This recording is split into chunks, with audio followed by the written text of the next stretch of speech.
I rode in a wheelchair here. That was the only way I could get it into Jamaica, so I pretended to be handicapped in Minneapolis, and I just rode 10 hours in a wheelchair here, and I met the family at Mobay because I was cured the minute I left the airport. Jamaica will do that too. Yeah, right? instantly jumped up, but yeah, we got it here. Probably get 2,000 to 3,000 requests a year just for the bikes, but then you'll get the wheelchair, the walker, all those other requests that come in too. This year I had to shift our focus to food, which I wasn't planning to do this, but just having the chance to continue to help Jamaica. And we built a school in Sheffield. That's how we met Randy, our driver, and kind of been our right-hand person out here.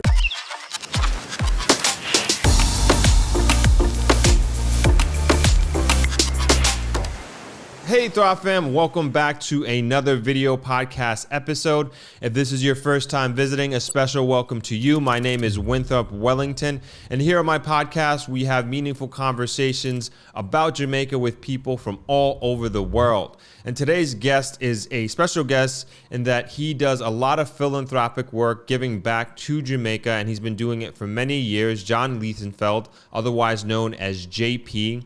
And today we're going to discuss a little bit about the history of his organization, One Love Brigade, as well as his mission trip that he's on right now and future plans for the nonprofit organization.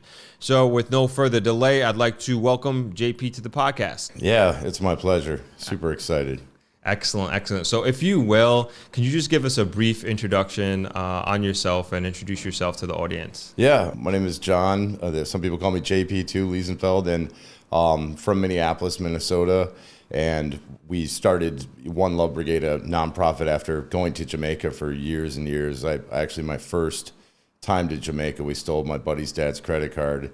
I was 16, he was 14, and we took off to the airport and ended up in Jamaica for 3.5 weeks. And get out of here. I've never heard that before. I swear, it's a true story. So I fell in love with Jamaica years ago. And then throughout the years, I've kept coming back to Jamaica and then ended up starting One Love Brigade. So we're a nonprofit that is all about upward mobility. So we love to make sure that, children have the ability to ride a bicycle, kids that, haven't ever had a chance to maybe have a bike, or wheelchairs, because we believe that when people are in a wheelchair, they have movement and the ability to move, things happen. So, and walkers as well. But, I'm just a guy from Minneapolis and a few of my friends that, have teamed up to help us form this. And what made you decide to choose Jamaica when you stole your dad's credit card and moved here of all places? We were young, and I was like, I decided. We said, got done with school that day, and he's like, we should go somewhere. And I was thinking, maybe go to like the different city in Minnesota. Right. And he's like, no, we should like really go somewhere. And I'm like, we should go to Jamaica. And I don't know what it was, but I've always kind of thought about Jamaica as this paradise, because in the US we see these videos for like go to Jamaica and the couples like hugging each other underneath the waterfall. Yeah. And I just thought, man, that looks like a great place to go. And suddenly, we grabbed an Amex card, walked to the airport because we didn't have a license, no bags, no luggage, and somehow ended up in Mobay and fell in love with Jamaica until we went home and got arrested and stuff. So it was a little rough, Okay, but it seems like it was worth it in the long run. It was. Changed your life. It did, big time. So now, would you say you come back every year for the most part? Yeah, this is my 31st trip back. Wow. To Jamaica. Wow. Incredible. So, yeah, I've just over the years fell in love with it and made friends like so many people do when they come here. You become friends with locals, and you get tied into the culture and everything that Jamaica has to offer. And either you love it or you don't love it, but I fell in love with it right away. I was going to ask, and then at what point was there an event that actually inspired you, or somebody you met that inspired you to start One Love Brigade and start giving back to Jamaica? Yeah, the big thing for me was my good friend Peter, who lives in Little London. I help support his kids to go to school. And basically, when I went to Little London to visit the kids as I came into town, Paulie, one of his son, was riding this homemade bicycle, and it was like 22 bikes put together to make one bike. Okay. But all the kids were watching him ride this bike, and like their faces, and I'm like, why aren't these kids riding bikes? And they're like, JP, nobody can afford a bike here.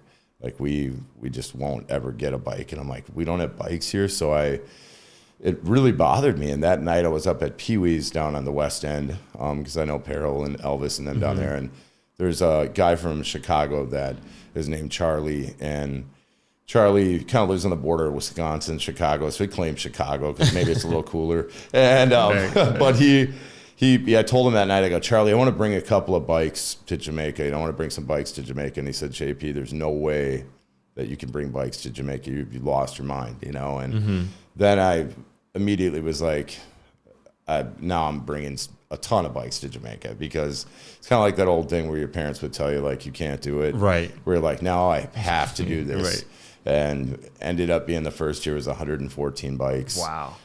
Drilling supplies for water up at the Robin's Nest in Reading, children's home in kind of the Mo Bay area. Yep, I'm familiar. So we brought in all the drilling supplies so they have water. Wow. And then, it turned into wheelchairs for kids with cerebral palsy, just so many different things. So it just kind of exploded, And now are folks making these specific requests for these items? Yes, a lot of the wheelchairs we get. I rode in a wheelchair here. That was the only way I could get it into Jamaica, so I pretended to be handicapped in Minneapolis, and I just rode 10 hours in a wheelchair here, and I met the family at Mo Bay because I was cured the minute I left the airport. Jamaica will do that too. Yeah, right? instantly jumped up. My back was killing me. It's still a little tender right now, but when you ride that long in a wheelchair and you're not used to it. Right. But yeah, we got it here, and the family was thrilled. Wow, and that's amazing. That was the only way of getting that wheelchair in, because we didn't ship our container this year. But yeah, we get requests from all over. Probably get 2,000 to 3,000 requests a year just for the bikes. But then you'll get the wheelchair, the walker, all those other requests that come in too. So now we're, like I say, this year had to shift our focus to food, and it's been amazing, Right. Which I wasn't planning to do this, but at the same time, just having the chance to do this or to continue to help Jamaica. And we've, built a school in Sheffield. That's how we met Randy, our driver, and kind of been our right-hand person out here. So we've been working on doing some things, kind of like your dad, how he's, built all the libraries. Right. We're not on his level, but we're trying to do what we can to. No, I was going to say, you guys are making an incredible impact on the community, and everybody knows, you guys knows of what you're doing. How did you prepare for focusing on food this time around? Yeah, this time we really thought, okay, what are we going to do? The shipping is out of control with, the pandemic and everything. So we thought, what's really important in Jamaica right now? And I know that just from being here so many times, how tourism is really the lifeline of most of the economy. And knowing that, we just did like 35 tablets. We snuck in February in our own suitcases, and we were praying we didn't get stopped. But as we were handing out these tablets to the kids so they could stay in school because they didn't have them, I thought to myself, like, man, people, I was talking to the bike taxis, and they were like, yeah, we can't make anything right now, Jay. And I'm like, why? And they're like, well, no, the hotels are closed, so people don't go to work. They're not going to school. So just seeing how it trickled down to like all the different people in Jamaica, and how the effect of everything just really affected everybody, pretty much island-wide. So we decided this year, I thought, why don't we do food? Because we can't ship, really, and they have travel embargoes and stuff like that in Jamaica in place right now. And I thought, why don't we buy food here? We'll support the economy locally and then distribute the food, across the island. We don't take names for the bikes. We don't take names for food. There's a few rare instances that we'll get to somebody like that wheelchair. Right. You know what I mean? Certain things that we're like, okay, most of our giveaways are all at random, because we've found out that like if they know we're coming, there's no magic there for us, and there's no magic for them. Gotcha. So the same with the bikes. When we're giving away the bikes, we have no clue where we're going. We load up the bikes and we get in a truck and take off, and we see a kid in the street.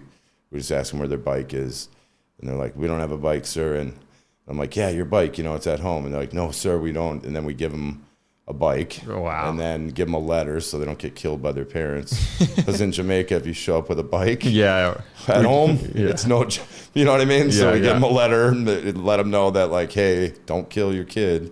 This is real. Yeah. Like, and so the food too has been all random, just driving, saying, turn up this lane. And we've been in some areas that we were told not to go into. No problems. Wow. Because you can see even the guys that watch over those lanes, if they know and see you're giving away food, you're not going to have a problem. Right. You know what I mean? Right. There's a certain amount of respect in that lane or in that area, you know. So even areas that we've been told definitely do not reach this area, and those are things that we're focused on getting to those areas, because you think most nonprofits will just take care of Negril. Right. Or they're just going to take care of this area. They're not going to go to Trelawney. They're not going to go to Falmouth. They're not going to go to Riverton. They're not going to go to, you know, to the areas that maybe the tourists would never reach, you know. So even all the tourists that have brought in their extra suitcase, which is awesome, and they bring in their books and they bring in school supplies and things like that, but most of them will focus on an area, and there's need right here in Negril too, Right.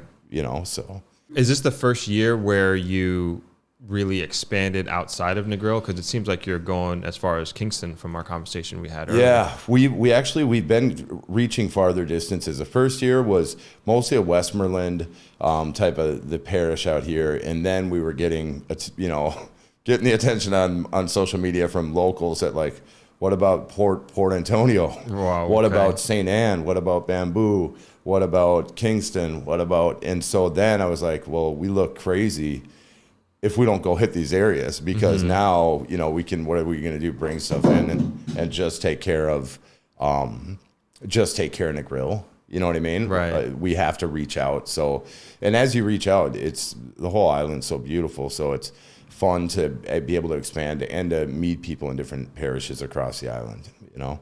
Okay, excellent. So our goal is to really travel across the island to keep it even. Right. Because right. there's so much need, and it looks so crazy if we just focused on the one spot. No, I hear you. And how big is your team that you have here? The team here is 6 people right now. Okay, So wow. we have a crew of 6, but sometimes that goes up to 10. We have, you know, some artists that tour with us, that go with us, and they fly in. So we got guys from Switzerland, like Cookie the Herbalist. He's a big reggae artist. So that's how we knew Lee Scratch Perry so well. Oh, wow. So Lee's handed out bikes with us before, and we kind of dedicated this trip to Lee. So it's because Lee was really about the community and Yeah. about Jamaica. And, you know, I don't know how many times I've been with him, and he's got up on stage and was going crazy, and, you know, talk about crocodile government, alligator government, give land to the people. And he just really was about Jamaicans, you know. And so having the ability to spend time with Lee and Cookie, and we got another guy from Germany. So we have people that do kind of fly in to help us. That's amazing. But yeah, we're super sad Lee's gone, but it's been a fun trip to kind of honor him and his wife, Mary. When was the last bike giveaway that you did? 2 years ago, it would have been, I believe 2 years ago, because we did the tablets in February. Okay. Because of the pandemic. And then, so I want to say 2019? What, 2018? 2019. 2019 was our Okay. last load. Usually we come in December, right before Christmas. Oh, I or see. the Okay. holidays. Yeah. Because, you know, crime is up in Jamaica during this period of time, and we give the bikes out and we tell them that this is a gift from your family, you know, but make sure you stay in school. We're going to take the tire off of it. And so we'll tell the parents and stuff too, you know, like, Yeah. hey, if they're acting up, take the tire. Because that's what Paulie, like our buddy's parents, would do. Anytime he was crazy, they would just take the tire, and it's hard to ride a bike without tires. So it was an easy way to keep them in school too, you know. And Okay. we did the bikes because it would, you know, it's not only a great exercise, but a form of transportation, kind of like your own vehicle, and then a way to get kids to school, and a lot of adults too that we provide bikes for. Yeah, that's awesome. That's awesome. And how many bikes did you give away? That trip was about 290 Wow. bikes, and so we were just a little short of 300. But we've done 984 bikes delivered to Jamaica. So our goal this year, like in our containers in Minneapolis now, we're going to deliver 316 bikes this next run. So because we want to be at the 1,300 level, since we're at 984, I'm like, we got to get 316. Right. So, you know, our goal is to keep every year consistently. Most of the time it's 300 bikes. We didn't put other stuff in the container. Normally we'd be at about 500 to 600 bikes. And that's a full container? 40-foot high top, and we take all the pedals off, zip time to the frame, straighten out the handlebars so they don't get tangled together. Gotcha. And then stack them like pancakes, floor to ceiling. Wow. So. And then reassemble them once they get here, everything gets put back on, all the pedals, and we hire locals. So the locals will come in and work with us, and usually in exchange for a bike.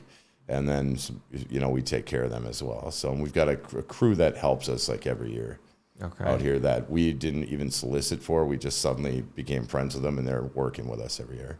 Especially after every giveaway that you do with the bikes, you just see like kids zipping around everywhere. Like when we leave areas, you'll see bikes just everywhere. I remember the first year that we gave away a bunch of bikes, the cops like, oh, you gave away the bikes and stuff. And the second year I came back and they're like, man, there's no way we can catch them now, man. They're so fast. Why did you bring these bikes? And I'm like, man, I'm sorry. I didn't know. But yeah, literally I never really thought about the cops trying to catch the kids. But now that we've enabled them with bicycles, they're so much faster even. And it's been a really funny thing to watch. That is so funny. And to watch their faces. I mean, some of the kids are, when you look at like our site, some of the kids have a stone cold look that they don't even know how to express themselves. Like they don't know what to say. They're so beyond, they're just in shock. Some kids are just screaming. And the kids out here ride so fast. Like I had a little kid named Phil, and I gave him a bike with training wheels, and he maybe rode it for like 4 or 5 minutes, and I was talking to his mom, and then he like comes back and he's like yanking on my leg, and I'm like, what? And he's like, get these off, and I'm like, Phil, you should learn. And he's like, get him off. And I mean, he was gone. Wow. And I was like, his mom's like, he must come back, and I'm like, hopefully. I'm like, I don't know, but Phil was, gone just instantly, and so you get those moments of it. And we do work with the schools. So we did they have the knowledge tests in here, and all the schools can win, because it's such a cool thing. So we do provide the winning schools with bikes for the guys that are on those quiz teams. So we work with that. So we do try to incentivize some of the bikes too for perfect attendance in school, things like that. Awesome. So kids that they have a chance to win one too. You know what I mean? Awesome. For the kids that might not have randomly got selected, there's some incentives for good at staying in school, doing good things. And we hit a church once and went in there, and we looked, we're out of place, you know what I mean? But they let us in, and we did it. There was like 10 kids there or whatever. And at the end of service, we gave all the kids a bike. And, I'm sure they were yelling at their buddies like, why didn't you come, man? It was the bad week to miss, you know what I mean? But it's fun random drops like that are fun too. That's awesome. That's awesome. You guys are really, really making an impact, obviously. Yeah, it's a lot of fun, so there's a lot of work, and it's a lot of torture. It looks like I run a stolen bike ring at my house, and my wife wants to kill me all the time because bikes just all the time, you know what I mean? That's funny. With going into these neighborhoods in particular, I'm sure there are times that maybe certain things didn't go according to plan, but at the end of the day, it works out. And I know you're telling me some of these stories where you kind of got helped out by the local friends of those neighborhoods. I was wondering if you could share one or two of those stories. It's pretty cool. I think one of our favorites, we'd done a giveaway in Negril, and we were right behind the police station. There's a big soccer field, and we tried to do this giveaway, and we're like, we got this planned. We're at the police station. Suddenly it turned into an all-out riot. Somebody jumps in the truck. We had like a box truck, takes off with the bikes, are gone. Oh my gosh. And 60 bikes gone. Kids are crying. I mean, we got, robbed at the police station essentially, which is a weird feeling. Right. But meeting the locals that run that area have really helped us. Like, it sounds crazy, but, some of the gangs or the guys that just run those lanes or that area, those are people that we've really made a connection with, and most of them we've never really had a problem. So they've actually, the next giveaway we did in the same exact soccer field 2 days later, military line, nobody made a noise, and so we knew right away that having the respect of that area that we're going into, and kind of notifying them that we're there. Right. There's a respect there. So, and we had another incident, which, I was telling you about a little bit earlier, which we're up in Lucy Top, and we get up there, and, there's some tension, and they're wondering who are we, and there's people around our van, and I'm telling the guys like, yeah, we're not going anywhere. So just let me out of the van, you know, and like, JP, it's not safe. And I'm like, don't worry about it. We'll be okay. And so I just started talking to the group of guys that were, you know, around us. And I just said, hey man, we're really trying to find this lady who needs a wheelchair. She's got no legs, and maybe you guys can help me. So then it turned in from a confrontation into, could you possibly help me? And they're like, well, show us the wheelchair first. So then I got the wheelchair, and this is the first power wheelchair we've ever brought to Jamaica. Oh, wow. So we have a lot of people that try to donate power wheelchairs to us. We refuse to bring them because of parts, the batteries, all that stuff. We worry that if these break, who is going to fix this wheelchair? Right. How are we going to get batteries to this person or parts?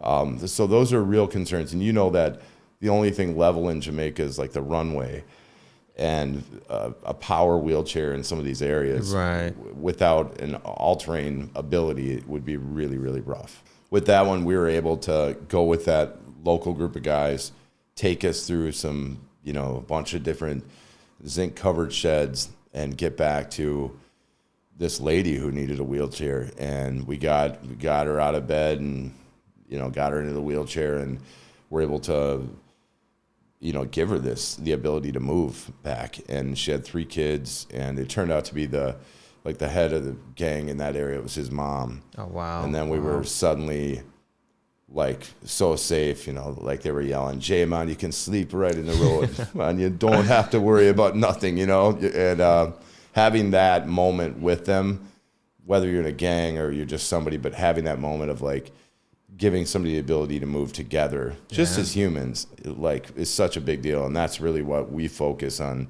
upward mobility. You know, we really think that giving people the ability to move, like the walkers we carry with, when you give them to an older person that might be really light on their feet, it's that confidence of being able to get to the bathroom, being able to get out to your front door. And so all those things. And we just know that when people can move, things happen.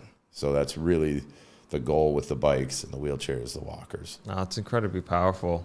And with the powered wheelchair, did you put things in place to overcome some of those challenges you had or concerns? Yeah, they actually said that they were going to build, and I believe them, because the house was elevated. Okay. And there wasn't even a staircase. So I was a little concerned about how's your mom going to move with this thing? And they're like, don't worry, Mom, I'll build it up right now. And in Jamaica, they'll build anything quick. Right. So I knew at least that the guys will get it set up. And the fact that even if she had the ability to move in her house, she probably had a 20 by 20 board house. Gotcha. So it's a very small property.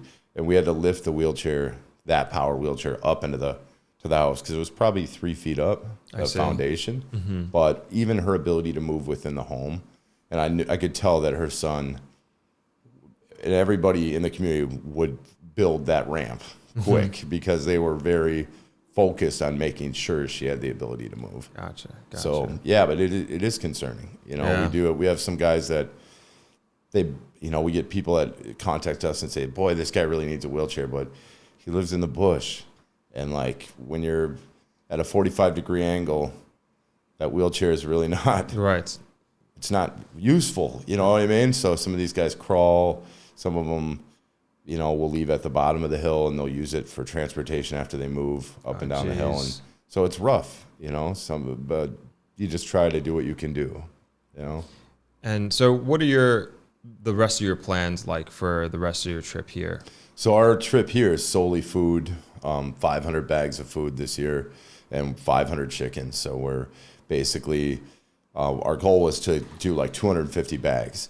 And then we started contacting local hotels and restaurants and saying, hey, well, do you want to get on this? We're going to raffle off some vacations and vacation packages, including like hotel and, restaurants and all this stuff. So suddenly, like, hotels started trickling in and started coming in, and suddenly it started blowing up. And I'm like, man, we're getting some like decent packages, and things are awesome. And I think it's because people now finally know who we are. Right. So we were able to create a raffle and raffle off 5 vacation packages for Jamaica, and people did it. We sold it out in like a week and a half.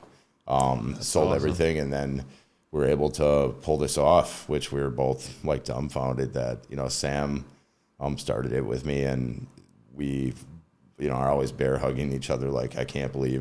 I remember we had 10 people like us. Most of them were like relatives. We're like, we have 10 followers, man. We're, and then suddenly it turns into this, and we're like, man, this is so crazy. Like how it's grown, and the support of the local community too here has been really good. Customs in Jamaica knows us now, so we're able to do what we need to do a little bit easier. So this year, instead of the container, it was solely about food. Can we get 250 bags? And we're like, man, we got 500 bags. And I'm like, what if we put chickens in all the bags? I'm like, we can do it, And so we just kind of were able to pull this off. And it's weird when you have 500 chickens and 500 bags of food, and you're in the worst van ever. Yeah.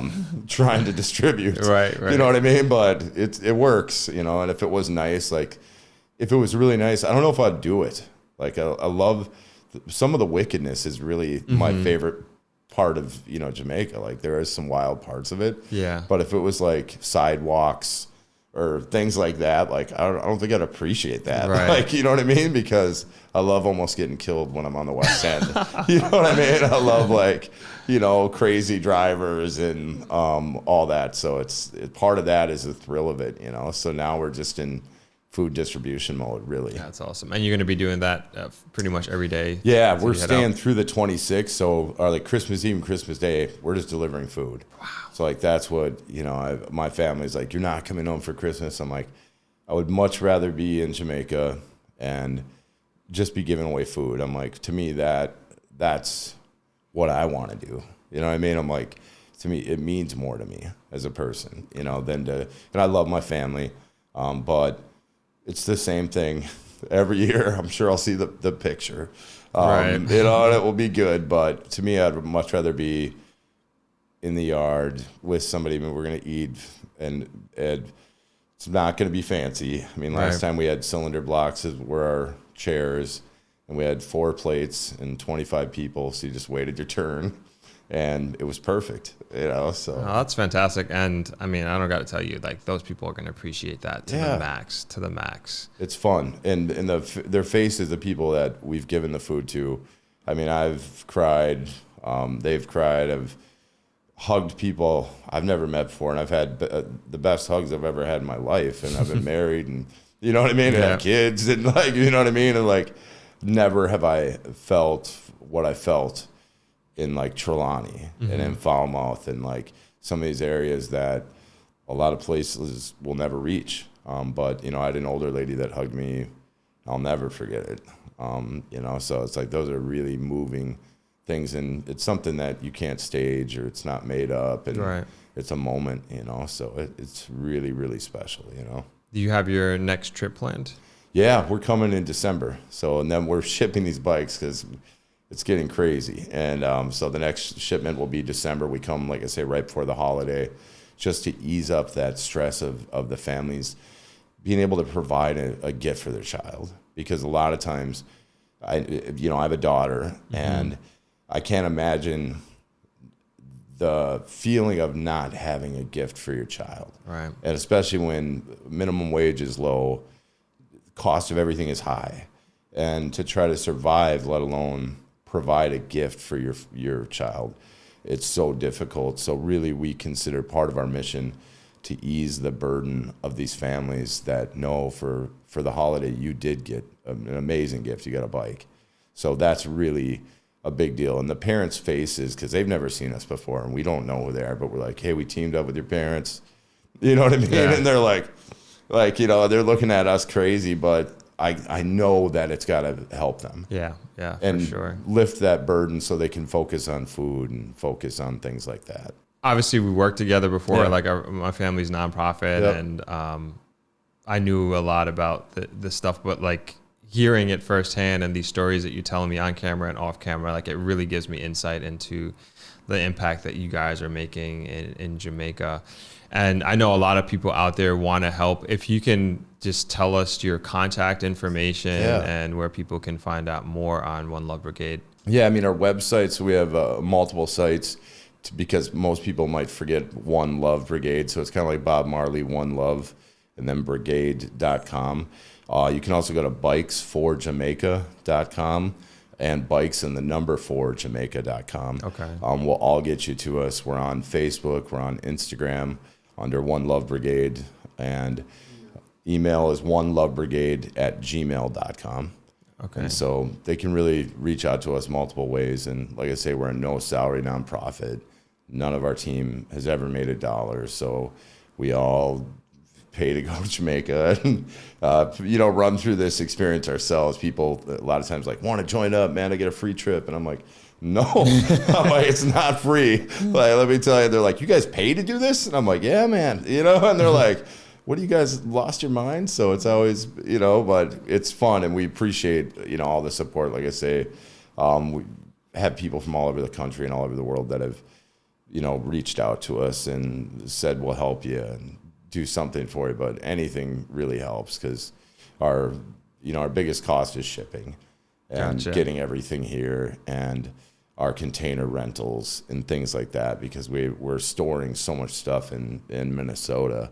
As we prepare for that next trip, we have 2 containers we're paying on monthly. So it's not crazy, but it's real. Okay. No, I know there are going to be some people out there who will help and contribute. And I hope you being on this podcast gets the word out just a little bit more, because like I said, what you guys are doing is absolutely fantastic. Yeah. So I just want to thank you for sitting down and chatting with me today. I really appreciate it. And like I said, I really believe that a lot of the audience members are gonna reach out to you. So that's my hope with doing this. Yeah. So Well, I appreciate it too. We really do appreciate your time and a chance to talk about it. Absolutely. So thank you for doing this, JP. Appreciate it. Yeah. And for all you folks out there, please visit their website at onelovebrigade.com. Yeah. There we go. I got it. I remembered. onelovebrigade.com. And I also want to thank you guys for watching. And of course, if you haven't already, please hit that subscribe button. It helps out a lot. And I will see you in the next one. Peace.